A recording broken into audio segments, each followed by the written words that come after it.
هو يتكلم بها، نعم هو يتكلم بها. ما كان الله ليحتج على خلقه بشخص لا يعرف لغة من يحتج عليه. يعرف لغات البشر، يكلمهم بلغاتهم، الصيني، التركي، الهندي، الإنجليزي، يكلمهم بلغاتهم.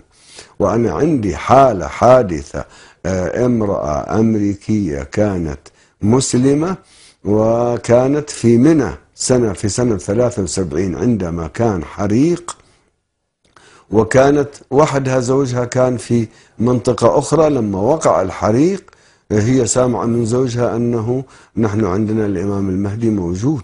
قالت ما دام هو موجود أنا أناديه خلصنا، والناس تحترق حولهم. كانوا باكستانيين، وكانوا أنا أذكر في 73 هربنا إلى الجبال من الحريق. هذه الامرأة تقول ناديت يا مهدي صلوات الله عليه. لما ناديت جاءني شخص يلبس أبيض، قال نعم ماذا تريدي؟ قلت له، أنا كلمة إنجليزية تقول من أريزونا، قل كلمني بلهجتنا من أريزونا.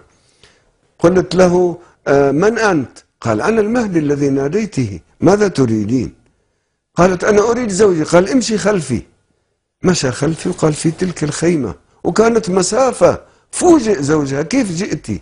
قالت له أنت قلت لي عندنا إمام غائب، وإذا وقعت عليك شدة ناديه، إما أن يكون ذات الإمام صلوات الله عليه أو ملك بصورته.